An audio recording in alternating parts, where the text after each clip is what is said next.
empezar, también agradezco que me hayáis invitado a esta reunión. Aquí el aparatito. Agradezco a la organización que me hayáis invitado a estar aquí con vosotros. El paisaje es uno de los temas que me apasionan y por eso me he metido siempre en la Escuela de Arquitectura, en urbanismo, siempre vinculándome a donde están los árboles, donde están los espacios verdes y donde la ciudad puede hacerse amable al ciudadano que la habita. Yo, después de todas estas conversaciones que hemos tenido hoy y dominando muy poco el portugués, me leí lo de Oporto, ciudad que conozco, aunque hace algún tiempo que no la he frecuentado, y me voy a centrar un poco en que me causó la magnífica impresión de que es una de las ciudades que reúne una dispersión del verde que es una maravilla, y los espacios, y que es una ciudad que ha crecido apoyándose justamente en los elementos importantes que son el río, el mar que tiene y luego unos montes y unas topografías que le han dado el carácter marcado, que le ha dado justamente esa belleza que tiene. Me quiero centrar en la ciudad del siglo XXI porque creo que es el artefacto que reúne precisamente a gente que ha viajado mucho, a inmigrantes que vuelven de otro sitio y vienen también con ideas innovadoras, ¿no? La ciudad que aparece o en un principio fue una ciudad medieval, una ciudad que fue creciendo, expansionándose por la industria, en este caso que fue la industria de los grandes y magníficos vinos de Oporto, ¿no? Que fue justo el motor de su crecimiento. Esto ha hecho también unos lazos también importantes, aparte de Galicia, que tienen, como la conferenciante anterior habla mucho de ella. Yo he visto también mucha influencia de los ingleses. La verdad, la idea del verde que han tenido, yo traigo aquí muy pocas imágenes porque me daban 10 minutos y si me entusiasmo con el tema, a lo mejor me llevan unos pocos más, ¿no? Pero la idea de que el nuevo planeamiento sugiere que todos esos barrios, esos crecimientos, esos ensanches, esas zonas industriales, las zonas de diversos usos en la ciudad, se puedan de una manera unir y sean ciudades más integradoras, hoy día se está planificando para que sean los espacios, los parques, las avenidas, el espacio verde plantado, la que haga la misión, la malla de verdes, que en esta imagen de los ingleses de Inglaterra, fue Howard el que empieza hablando del cinturón verde, de cómo el verde debe de una manera tener su espacio, su lugar, y cómo este verde puede también entrar de forma diagonal y cubrir de una manera ordenada y bien distribuida los espacios donde el hombre habita, para de alguna manera hacer la ciudad amable, pues estas ciudades que se convierten en un momento industrial, en una zona tremendamente incómoda, pues han sido estos los elementos que yo he visto que en Oporto tiene una gran posibilidad de alcanzar un planeamiento con el tiempo, de hacer vinculantes estos espacios, generando, que ya tiene de por sí bastantes lugares para producir un poco lo que los ingleses han hecho muy bien, ¿no? Yo creo que los modelos que se hicieron en el urbanismo para seguir unas directrices a la hora de hacer ciudad, pues han sido de varias índoles. Para mí han sido muy ilustradoras las que plantea Howard con las New Towns, periféricamente a la ciudad central, y que luego se pueden unir creando esos espacios de relación de unos espacios de distintas categorías, ¿no? Por ejemplo, en esta imagen, muy mala, por cierto, la saco del Google, que es para mí hoy día el sitio donde yo mejor viajo y comparo los planos que tengo míos, ves claramente cómo estos grandes parques, el Regent's Park, el Hyde Park, los parques, el Green Park, todos estos parques pueden crear de alguna manera unos vínculos de zonas masificadas de alguna forma, pero que nunca llegan a estar colapsadas por la falta de contacto con estos espacios. La ciudad del... Bueno, vamos a ver porque hay que darle a este botón. Esta es una imagen un poco más cercana, en donde los que conocéis Londres habréis visto cómo puedes perfectamente andar por Londres solamente pisando el espacio plantado, ¿no? Creo que es estos parques, puedes incluso ir por el Piccadilly hacia el Trafalgar Square, luego tienes el Parlamento, Westminster por aquí, y toda la orilla de enfrente también con sus espacios vinculantes. La arquitectura, que es a lo que me remito, porque también se ha hablado de esas arquitecturas que no tienen nada que ver con el pasado, que son innovadoras, que son modernistas y que pueden hacerle daño o contraponer tipologías de paisajes de una época con otros actuales. No podemos olvidarnos que vivimos en el siglo XXI y que mucha gente encuentra agradable el ver que esa ciudad progresa, ¿no? De alguna manera, los nuevos materiales. Hoy día nos vamos a tener que incluso centrar en el aprovechamiento solar, en las nuevas tecnologías solares, etcétera, que van a cambiar muchos aspectos de los nuevos paisajes urbanos, ¿no? O sea, que no tienen por qué estar tan reñidos, si se hace bien, buscando, aunque sean partes innovadoras y modernas, que no pierdan tampoco la identidad del lugar. O sea, se puede hacer arquitectura muy moderna, pero también respetando el carácter propio del lugar, sin dañarlo, con una sensibilidad también a que es añadir algo nuevo, pero con respeto. Aquí mismo en La Coruña se criticó mucho la Gran Pérgola porque quitaba las vistas a la catedral. Sin embargo, con el tiempo se ve una relación de enmarque muy bonito con lo que es el pasado de la ciudad de Santiago. Como también ese nuevo edificio que refleja los edificios emblemáticos que tiene Santiago, pues se reflejan en un espejo. O sea, se puede dualizar, se pueden buscar materiales actuales que de alguna manera compongan una ciudad armónica, aunque también moderna, sin dañar el pasado. También veis cómo esta idea de que las ciudades tienen, por así decir, tenemos otros muchísimos ejemplos. Yo creo que son precisamente los gallegos, tanto como los portugueses, como los españoles, hemos emigrado muchos. Yo soy una mestiza, he vivido culturas distintas. Yo creo que es bueno tampoco perder la identidad, pero también vivir el mundo actual en el cual nos comunicamos y aprendemos mucho los unos de los otros. Somos una comunidad del siglo XXI que no se puede decir que vivimos en nuestra isla tal, sino que estamos influenciados por muchas culturas y por muchas sensibilidades que nos enriquecen y que justamente es en las ciudades donde esto se produce. Y, como veis también, la ciudad de Viena mantiene esta parte de verdes con todos sus grandes edificios históricos, porque la historia, como lo he visto en el trabajo de Oporto, es tan importante, sus fortalezas, sus edificios emblemáticos, su industria. Entonces son de usos distintos, pero que, sin embargo, componen la ciudad y que hay que integrarla y hay que hacerlo de una manera respetuosa y bella, ¿no? O sea, que también el ciudadano pueda disfrutar de unos espacios verdes, que no sea que el espacio verde de la ciudad sea su jardín, porque antiguamente pues sabéis que los jardines estaban solamente para la realeza, para las grandes fortunas, y el ciudadano no tenía semejantes cosas. Estos parques se han abierto al público, pero también se están haciendo parques y jardines para la ciudad urbanizada, ¿no? Y eso es un poco a lo que en el nuevo planeamiento estamos un poco viendo que se dirige por ahí. Veis aquí pues, los grandes castillos, el Schlosshof, el Liechtenstein, el Palacio, el Belvedere, el otro no se ve, que queda por ahí, pero vamos, que todos están de alguna manera siendo luego unidos por formas de avenidas o de sustituciones para poderlo alcanzar.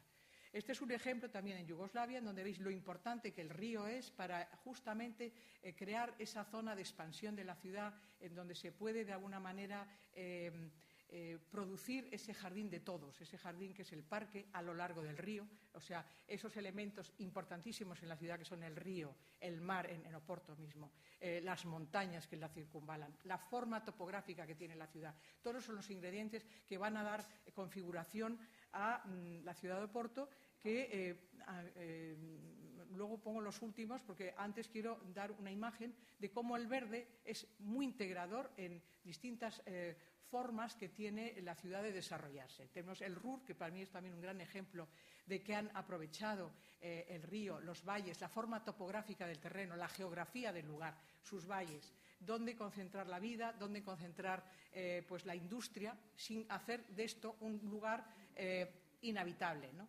Y este es un sistema que el nuevo planeamiento intenta, de alguna manera, con sus planes generales y sus planes parciales detrás, compaginar un poco estos espacios urbanos que han quedado, de alguna manera, con características distintas, con formas de vida diferentes, integrándolas de una manera o por el río, por las vaguadas, creando pues, un tejido que, como veis en esta imagen también del Ruhr, pues, combina pues, lo que es una universidad, que es la de Bochum, aquí arriba, unas ciudades. En este sentido, es una sociedad que vive el campo muy directamente, tiene ese arraigo a la naturaleza y ha creado pues, muchos espacios de convivir en comunidades, pero manteniendo un poco las partes agrarias productivas como en primera línea, ¿no? Este es otro de los ejemplos, os traigo Oslo, que también tiene una topografía impresionante, donde toda lo que vais a ver de la trama que liga la ciudad, sus espacios componentes de la ciudad a través de su topografía, su geografía, vamos a decirlo así, cómo los espacios verdes van vinculando la parte habitada, pero integrándose con lo construido. O sea, es muy importante esta manera de enlazarlos, que ya fue Olmsted, uno de los primeros paisajistas, que habla de unir los espacios verdes para que de alguna forma se integre con la parte habitada. Bueno, por último os pongo esta de Francia, ¿no? Con sus palacios, su Bois de Boulogne, que tenía pues, la traza que veis de Haussmann, que luego se cambia, los grandes palacios de Marly, Versalles, etcétera, como también empiezan a unir esos espacios, abriendo calles, creando ese tejido verde que va a consolidar barrios distintos, zonas de la ciudad en donde el jardín se convierte en un jardín de todos, ¿no? Que es el propio paseo, que son las propias avenidas. Bueno, este es otro ejemplo también de otra manera de crear esos espacios públicos abiertos para el ciudadano, que es la parte peatonal, ¿no? La parte peatonal, aquí tenéis un ejemplo de Essen, en donde también el tráfico se separa de los espacios peatonales, que también crean una trama para vivir el hombre de una manera más humanizada. Y aquí pues veis toda esta parte, lo he cogido en el Google, no podía coger todo lo que me apetecía, pero bueno, que se convierten en esos espacios peatonales muy aplicables en muchos de nuestros espacios urbanos, en donde el coche lo tenemos hasta en la sopa, ¿no? Entonces, esa manera de crear una ciudad amable, integradora, que pueda unir espacios, el cultural, el histórico, el industrial, todos los espacios que genera una ciudad, ¿no? Vemos ya por fin las que quería mostraros, que las he visto a través del profesor. Veis, yo cuando vi esto, aparte que conozco Oporto, y nunca me dio la sensación de encontrarme en un sitio inhabitable, aparte que es de una gran belleza esa topografía, esos barrios que tiene por aquí, Motosinos, las zonas históricas, como tenéis aquí el castelo de Queixo, Motosinos, Serralves, ¿no? Con los edificios, y todo esto es un salpicado de verdes que realmente está totalmente equilibrado con lo que es la parte urbana, ¿no? O sea, no echas en falta lo que posiblemente las grandes ciudades expansivas, como fue, por ejemplo, en Madrid, que tienes el Retiro y tienes lo demás, es toda una trama urbanizada fuerte. Aquí se salpica de verdes la ciudad, donde si estuviera con el zoom veríamos pues, de qué manera hay muchas posibilidades en esta ciudad de Oporto de crear esa integración de barrios a través del verde, que entiendes, el verde plantado, de bosques, jardines, avenidas o espacios peatonales, que también he puesto el ejemplo de Essen, ¿no? La orilla de enfrente, pues como veis, pues también que era la orilla Yo no me he centrado tanto en el aspecto del paisaje externo, ¿no? El paisaje agrícola. Entiendo que el paisaje agrícola está detrás del progreso que tuvo Porto, porque todo este progreso y ese auge que le dio su agricultura, sus viñas, etcétera, pues han sido el generador de una industria, el generador de una riqueza y el generador de un desarrollo de una ciudad que ha progresado de alguna manera. Y ahora también hablando de otra nueva industria que se incorpora, que es el tema turístico, que es una industria que tenemos detrás de nosotros siempre, ¿no? El poder mostrar al visitante pues, estas maravillas que se van generando con las nuevas arquitecturas y las viejas. Yo no soy partidaria de cerrarme en banda de que solamente hay que ver catedrales. Me parece muy bien que se puedan poner otro tipo de artefactos en la ciudad, que es justo el lugar donde vamos a vivir para enriquecernos, para aumentar nuestra cultura, para comunicarnos con otras culturas circundantes, porque en realidad somos personas que vivimos en el siglo XXI con muchos contactos con el exterior, especialmente en los países donde hemos sido emigrantes. Y bueno, esto es un poco el debate que yo propondría ahora, si alguno tiene todavía ganas de comentar cosas, de cómo veis, que ya pasó los 10 minutos, ¿no? Bueno, pues se acabó. Bueno, a ver cómo esto lo podéis vosotros interpretar y ver de qué manera pues, el tejido verde ahí está presente, ¿no? ¿Lo ves? Yo de Porto, hablar de Porto. Yo me bajo, ¿no? ¿Cómo es la cosa? ¿Cómo está organizado esto? Bueno, hablamos aquí sobre la mesa. A ver. Vamos a abrir el debate porque si no nos vamos a hacer tiempo. Ay, falta uno. Hay 4, ¿no? Las preguntas eran como veis esto. Porque si no, en media hora se nos va a quedar corto esto. Tengo que te enseñar unas fotos que tengo aquí. Sí. O non hai un altavoz para... Mañana estás... Non hai un micro. Me voy mañana por viaje. Tengo que ir No, a un micro sí é interesante porque isto se grava. Cuando ¿Cómo vas te volveré a Gravas, entón é importante. Me vas a dejar tu tarjeta. Por favor. Facultad de Arquitectura. Sí, eu quería rapidamente respecto á intervención de Caroline, non Caroline, Caroline,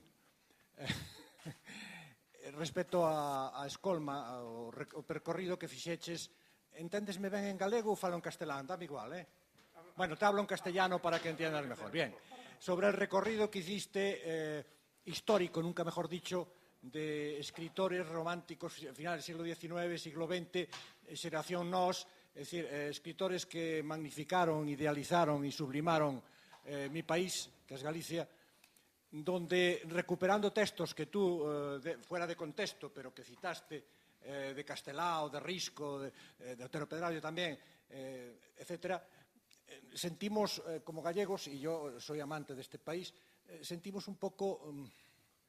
iba a decir, un poco de vergüenza, no por lo que tú exponías, sino por lo que esos escritores, fuera de contexto, estábamos escuchando. Quiero decir que Castelao fue un patriota gallego que luchó por Galicia y entregó su vida por Galicia, pero un mediocre escritor, un gran dibujante, y hay que ponerlo en su contexto y en su lugar, porque esa magnificación histórica, paisajística e ideal, ojalá pudiera vivir yo en esa Galicia de paraíso y maravillosa que expulsó 2 millones de personas en la emigración, ojalá pudiera vivir en ese paraíso. Entonces fue, y termino, un contrapunto a injusticias históricas con Galicia, evidentemente desenfocado completamente, es decir, hoy está, si se me permite la palabra obsoleto, no es correctamente emplearla, pero se entiende. Entonces, esa Galicia ni existió, ni existe, ni existirá, lo cual no quiere decir que amemos profundamente nuestro país y precisamente siendo críticos lo amamos mejor dentro de la comunidad del Estado español, de España, europeo y mundial. Somos un anaquiño, un pequeño país con muchas virtudes pero con muchos defectos y que tenemos que centrarnos en la realidad, no en una idealización paradisíaca explicable en aquel contexto y como reacción a injusticias históricas que vienen de muy atrás, mucho más atrás, y que son explicables en ese contexto. Pero si alguno no conoce nuestra historia, nuestra intrahistoria y nuestra realidad, les puede chocar un poco como nos choca a los que la conocemos más o menos, pero dentro de su contexto.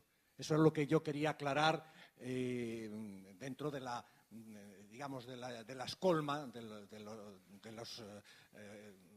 la relación de escritos o de frases o de párrafos que tú extrajiste del contexto de estos escritores, ¿no? Gracias.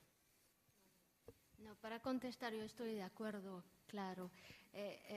Yo quería estudiar el aspecto del paisaje, el concepto del paisaje en los ensayos de los teóricos políticos, porque para mí la identidad gallega, si solo se estudia la identidad gallega con la historia, falta una parte inmensa, la parte más importante, que es la parte del paisaje.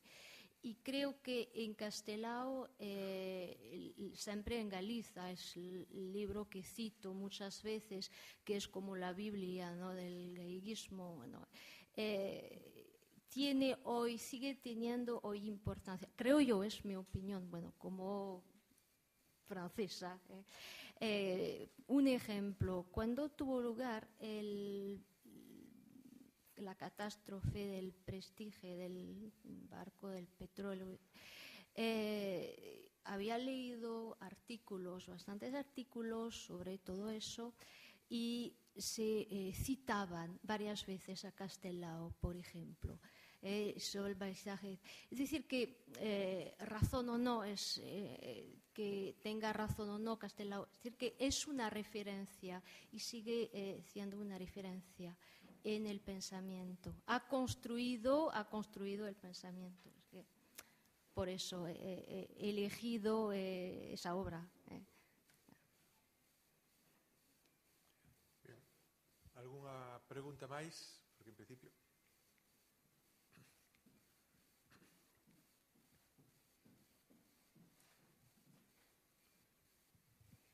Mi pregunta es para el señor Domínguez. En un momento de su intervención, el señor Domínguez dice, se preocupa por la existencia de conflictos relacionados con la transformación del paisaje, en particular, por ejemplo, con el creciente uso turístico que pretende una estetificación del paisaje.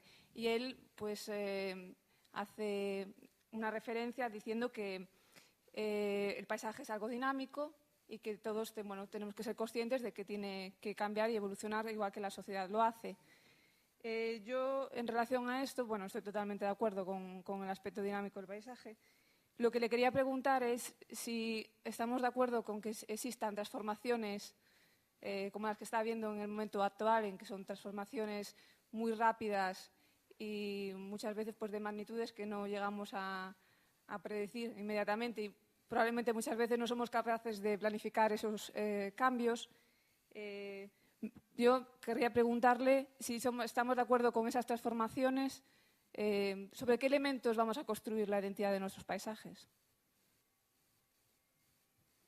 Esa es una cuestión que no tiene respuesta, porque esto que se siente del miedo vou falar português, é exatamente o medo do desconhecido e a troca a sensação de que algo se perdeu e não tens ainda nada para pôr no lugar daquilo que se perdeu.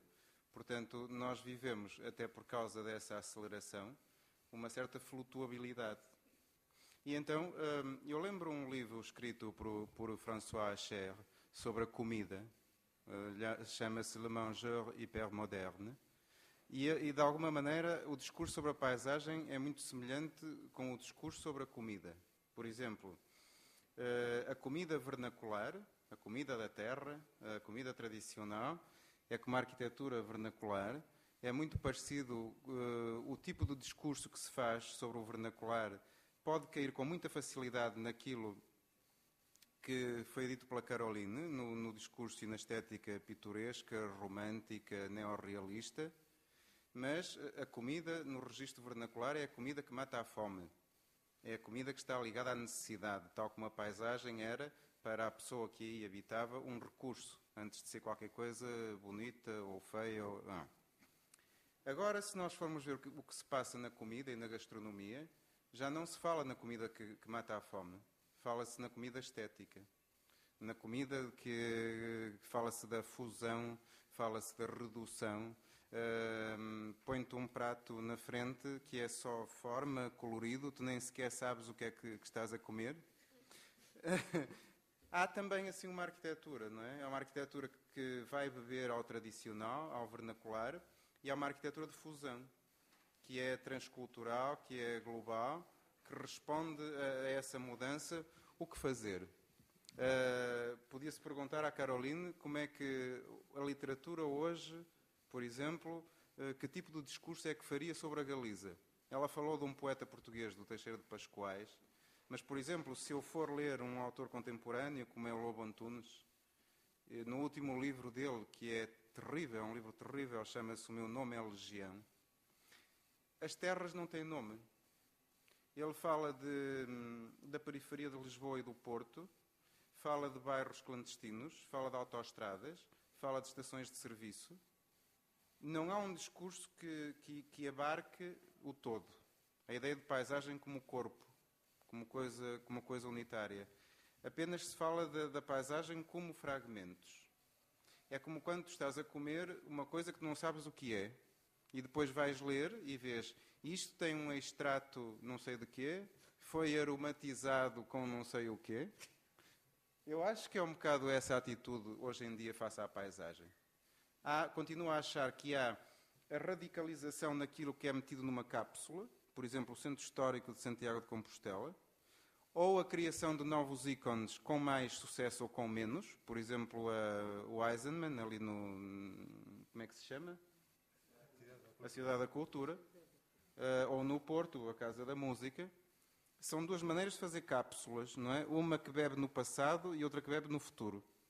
E depois, no meio destes segmentos, como se fossem âncoras para tu prenderes a realidade, nunca podes apanhar a realidade, podes-te prender a pontos na realidade. Esses pontos fixos estão a flutuar num magma. E esse magma é a paisagem ordinária. É aquela que registra toda essa mudança. É a tal ideia do hipertexto, do transgénico, desse tipo de metáforas que eu acho que são tão apaziguadoras como outras. Nós é que não estamos habituadas a ela. Ainda estamos muito influenciados por esta poética pitoresca, por exemplo, a propósito da Galiza, ou do Minho. Em Portugal existe também. E quando se fala na contemporaneidade, tu não sabes do que é que estão a falar, porque para uns a contemporaneidade são as pessoas que estão a matar o passado. E, portanto, é uma contemporaneidade negativa. Para outras pessoas são exercícios de refundação. Casa da Música é um exercício de refundação de um lugar. Não tem nada a ver com o Porto medieval, com a catedral, com o castelo, nada. De maneira que é muito difícil a instabilidade, mas nós podemos passar uma tarde inteira a fazer zapping na televisão.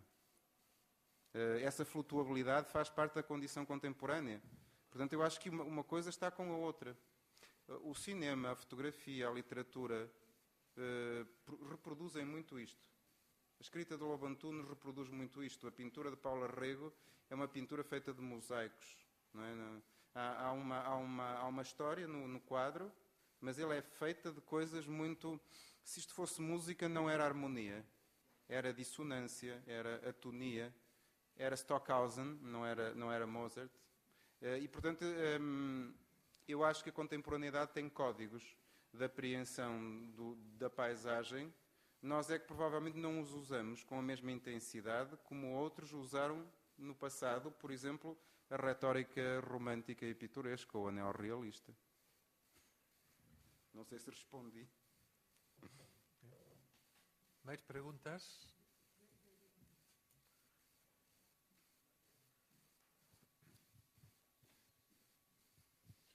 Me ha parecido muy bonita la exposición, las dos, pero en concreto iba a hablar de la de Caroline.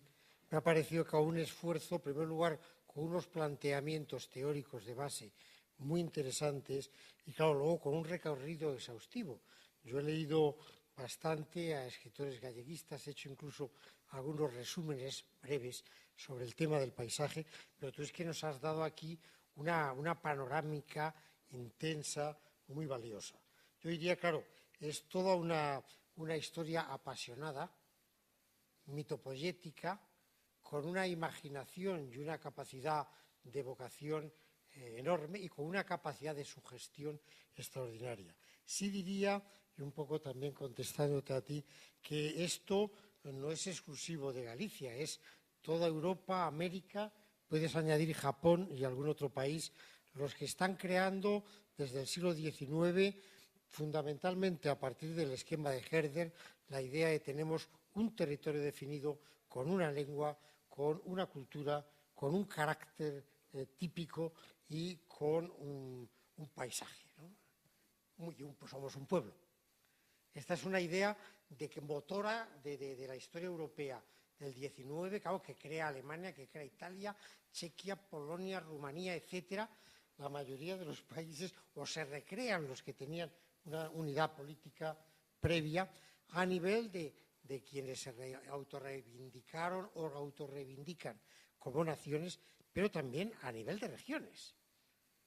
Quienes no pretenden, coges una Extremadura y no pretende ser nación, se autoconsidera región y tiene su definición territorial. Todo esto te lo han hecho los poetas y los literatos durante mucho tiempo. Entonces, claro, es una tremenda lección, si lo cogemos en ese volumen, de comprender, bueno, los distintos momentos teóricos e imaginativos y políticos por los que pasa la historia de la humanidad, ¿no? Como siempre, los antropólogos siempre nos gusta ver en lo concreto, pues aquí no es universal, pero casi, ¿no? Cógete México o cógete, en fin, Perú, Argentina, se sienten autofrustrados, que les parece que no lo pueden hacer, pero también lo hacen, toda esta evocación extraordinaria. Luego, dentro ya en aspecto de matices, bueno, dentro de todo el conjunto, claro, ellos siempre distinguen que cada uno de los puntos es básico, ¿no? Porque unos se complementan con otros. Yo tengo la impresión, con todo, de que el número uno para ellos es la lengua, en el caso de Galicia, ¿no? Creo que por encima incluso del paisaje, incluso, aunque el paisaje es muy fuerte, la personalidad, en fin, hay tonos muy fuertes en todo ello, pero en fin, yo creo que es quizá la lengua, ¿no? Y después, claro, en la delimitación, claro, esa delimitación suave hacia Portugal, claro que es una querencia, ¿no?, fortísima, ¿no?, en la tradición galleguista. Y luego, curiosamente, la ruptura con Asturias, que claro, pasas y dices, ¿estamos en Asturias o en Galicia? Bueno, no sé, no quiero meterme a discutir, pero en fin, habría que ver por dónde pasas el límite. Pero luego nos queda, Caroline, un detalle que no sé si tienes algo, y que siempre, que para mí es muy bonito, he escrito sobre ello, y el Bierzo. Claro, porque claro, llegas a la estepa, claro, y el Bierzo, que siempre ha sido algo ambiguo, etcétera. Has recogido datos sobre, ellos sí. Dicen los bercianos, dicen, el Bierzo es la puerta y Galicia la magnífica huerta. Es uno de los dichos tradicionales del Bierzo, pero tienen otros muchos dichos y otras muchas opiniones muy, muy ambiguas, ¿no? No, el Bierzo, Castelao habla del Bierzo siempre en Galicia, pero yo no lo incorporé en la ponencia. Yo no lo incorporé como, bueno, temática geográfica, no he elegido no incorporarla, pero claro que Castelao habla del Bierzo en su libro, siempre en Galicia. Ya.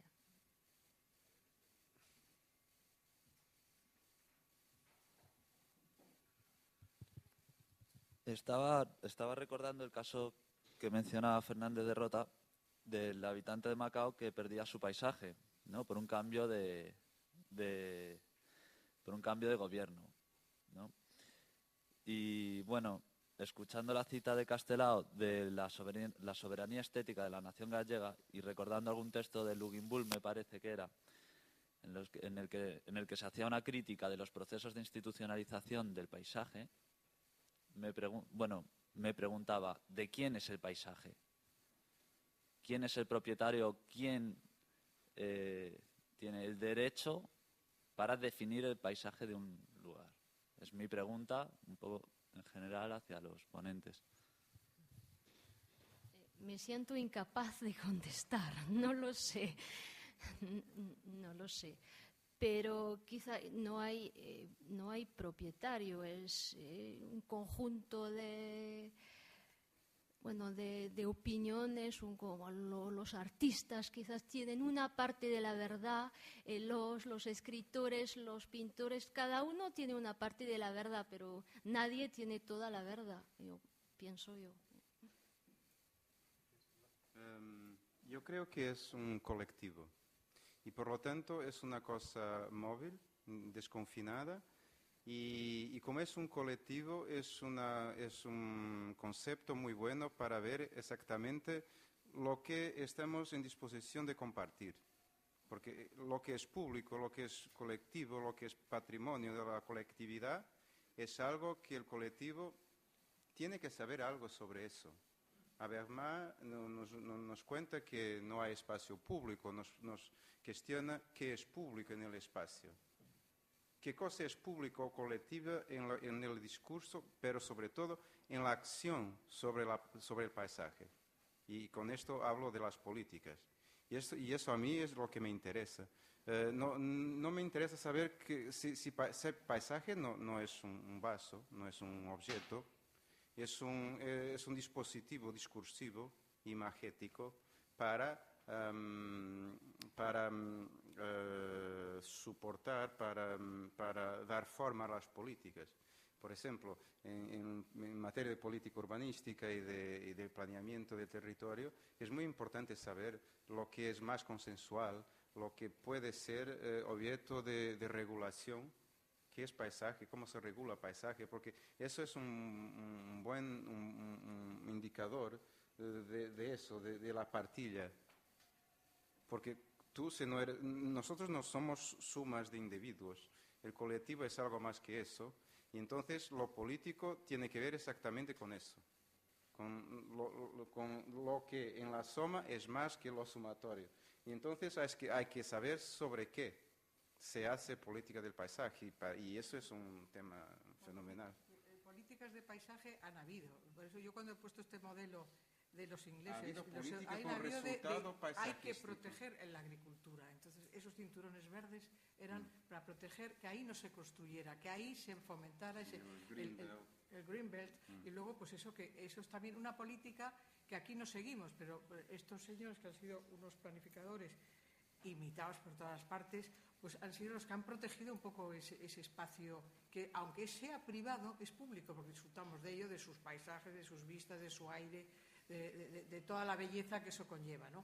Pero eso no lo seguimos porque consideramos, yo conozco Inglaterra y veo que no dejan construir en un paisaje protegido de esto, es una parte dedicada a la agricultura, que yo creo que es una cosa que debía uno, a los políticos, que son los encargados de esos, debería decir, esto se protege porque produce riqueza, el bosque produce riqueza, la agricultura trae montones de ingredientes a la evolución de la ciudad. Y eso hay que también proteger. Debe haber unas políticas un poco más estrictas, ¿no? Pero yo creo que no lo hacemos así. Decía un urbanista ecólogo en el inicio del siglo XX, acerca de Londres, que la ciudad no era un cuerpo, era un recife, un ecosistema. Sí, y cuando tú hablas de Londres nos enseñas una imagen focada sobre la parte antigua de la ciudad. Londres es una conurbación que ocupa casi la mitad del territorio, como es ahí de Oporto. Yo no sé qué es Oporto. El ámbito administrativo sí que lo sé, pero el territorio de la urbanización es el territorio de la gran escala.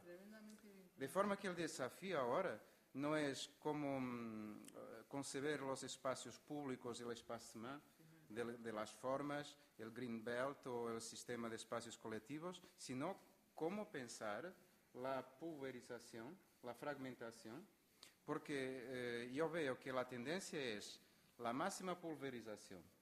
Lo que llamas verde son miles y miles de hectáreas, de kilómetros cuadrados, de usos, a veces puramente agrícolas, otras veces de terrenos abandonados, otras veces de cosas muy diseñadas, otras veces de traseras de construcciones, Ahora ven que hay otras grandes concentraciones, como es el Parque de la Ciudad, como es el Parque Biológico aquí en Vilanova de Gaia, o bien que todo es terrain vague, este fantástico concepto francés, porque terrain vague es algo que no tiene construcción, que no tiene forma, que no tiene uso, que no tiene sentido. Y entonces el desafío es dar sentido a terrain vague. Hay unos criterios del diseño de la estructura ecológica, como enseñabas para Oslo, creo, que amarran la escala de una cuenca hidrográfica, del diseño de una orilla del mar, por ahí, para diseñar con la lógica de los sistemas biofísicos. Creo que hay mucho que hacer en urbanismo, diseñando con materiales biofísicos y lógicas de la ecología del paisaje, para ultrapasar el bloqueamiento de una herencia de diseño que estaba muy confinada a la parte dura de la ciudad, a lo que era la ciudad y sus límites. El Green Belt es una muralla, ¿no? Una muralla verde, pero la ciudad reventaba después con las New Towns y con la urbanización espontánea. En el norte de Portugal, como aquí en Galicia, el crecimiento se hace sobre el poblamiento disperso desde la Edad Media, desde los castros, las parroquias. El territorio ya estaba habitado y la urbanización es intersticial y es como una porosidad que se va rellenando. Y por sobre ese relleno vienen los metales pesados, las autopistas, los polígonos industriales, los shopping malls. Y para mí el territorio es esta dialéctica muy esquizofrénica entre la suma de los pequeños materiales que se van insinuando en la porosidad por el proceso de percolación, porque hay una red de caminos enorme, y después vienen los materiales pesados, los nudos de autopistas que son como agujeros negros, máquinas de aceleración del tiempo, de compresión de materia, de atracción de masa, que te ponen en minutos en otro sitio. Y entonces es toda otra espacialidad, toda otra temporalidad que convive sobre la antigua espacialidad, la antigua temporalidad del atrito, de las distancias cortas, de la dificultad de la movilidad. Y ahora nosotros somos los hipermóviles, que andamos en estas cosas. Y entonces esta otra cartografía de gran escala es una cosa verdaderamente inconmensurable para las políticas, porque las políticas solamente son efectivas en territorios pequeños, en las cápsulas, en los segmentos. Eso es lo que hace el proyecto urbano, por ejemplo. Diseña intensamente pequeños fragmentos del hipertexto. El desafío es diseñarlos de forma tan cierta que sean factores de racionalidad del conjunto, como si en un hipertexto fuesen lecciones que son más importantes que las otras, tienen nexos más fuertes, no sé cómo decir. La última pregunta, porque ya estamos en tiempo límite. Bueno, pues trataré de ser breve. Y a propósito, es muy buena tu idea acerca de los núcleos de las autopistas, ¿no? Sobre todo porque el paisaje me parece a mí que se configura en gran medida en torno a la red de transporte que establece el ser humano. El ser humano es una especie con una capacidad de transporte que no tiene parangón en el resto de la naturaleza. Ninguna especie tiene la capacidad de transportar individuos y recursos de un sitio a otro con la eficacia que lo hace la especie humana. Y esos núcleos de autopistas que tú acabas de decir pues son muy significativos, y además a mí me ponen muy nervioso porque cuando llego a esos nudos dicen hacia la derecha Bilbao, a la izquierda Vitoria, pero siempre hay alguna señal que dice todas direcciones. Entonces yo me pongo nerviosísimo, ¿no? Porque claro, ¿qué quiere decir esto? Pues que efectivamente se organiza el espacio a base de una red de transporte. Pero no era esa la pregunta, era solo por lo que tú acabas de comentar ahora. Vamos a ver, dos cuestiones que se han comentado aquí antes. Uno, ¿hacia dónde va el paisaje? Que se preguntaba esta chica y que tú comentaste muy bien, que era una pregunta de muy difícil respuesta, ¿verdad? Hay una cita que conoceréis todos probablemente que dice que el paisaje es un palimpsesto, ¿no? Es decir, es un pergamino que las circunstancias obligan a borrar porque no sobra el papel o no sobraba el papel y lo vuelves a escribir y tal. ¿Y qué vamos a escribir en ese pergamino? Pues lo que las características de la tinta y del pergamino nos obliga a que escribamos, las circunstancias, aquello que queremos también escribir, podemos escribir un texto u otro texto, y a lo largo de la historia, dentro del marco ambiental independiente de la humanidad, o en cierta forma independiente, como es el clima, las montañas, los valles, etcétera, que el hombre no modifica o no modifica en gran medida, todo lo demás es cultural. Y, por tanto, las circunstancias nos hacen escribir unos textos y otros textos, unos dibujos y otros dibujos en ese palimpsesto. Por tanto, difícil respuesta, ¿no? Simplemente hay que observar y entonces, pues, como científico, pues uno lo que trata es de explicar lo que pasa, aprovechar esto como crisol y después aprender un poco, comparar lo que ha pasado y hacer predicciones más o menos creíbles de lo que va a pasar. En cuanto a la propiedad del paisaje, que es tu pregunta, mi opinión no es meramente una opinión, sino que lo que voy a decir está basado en algunas de las experiencias que nosotros hemos hecho y que muy brevemente comenté esta mañana, ¿no? Es muy diferente el paisaje que quiere la población local de cualquier sitio del paisaje que quiere la población residente y del paisaje que prefiere la población visitante. Por lo que nosotros hemos visto, el visitante es poco exigente. Va a los sitios, va a las comarcas, va a las regiones y no exige. Simplemente le gusta o no le gusta lo que ve, está allí porque ha oído que aquello era así, va pues yo que sé, a Galicia porque quiere ir a Santiago y no es exigente, no se siente propietario. El residente sí es más exigente, exige y critica ya, tiene una mirada más crítica sobre el paisaje. Y el local, que pensábamos nosotros que era el que tenía que tener la mirada más crítica, la ollada más crítica, pues resulta que en nuestras encuestas y en estos análisis numéricos que hacemos es menos exigente de lo que creíamos nosotros como hipótesis de trabajo que iba a ser, curiosamente. Parece que es el más conformista de todos. Protesta, pero no exige, a pesar de que tenemos un régimen democrático. En Madrid, la estructura de la ciudad de Madrid ahora, yo creo que Madrid ha perdido la gran oportunidad histórica de ser una ciudad moderna donde las haya, y se ha configurado el Madrid de Gallardón en torno al automóvil. No en torno en quién conduce al automóvil, que parece que cuenta poco, sino el automóvil. Y mucho menos en torno al ciudadano que camina por la calle de Madrid, ¿no? O que se tiene que trasladar y tal. Entonces, ¿quién decide eso? Pues el propietario, ahí está la cuestión.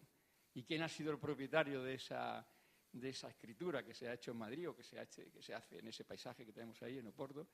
Pues no sé, si la población no creo que haya sido.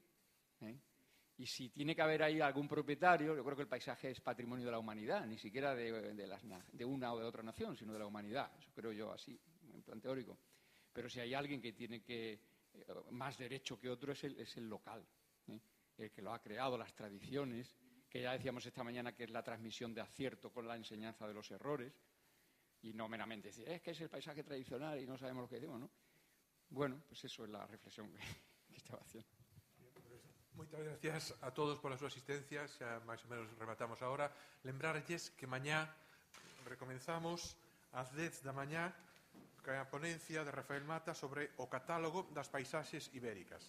Ata mañá e moitas gracias a todos.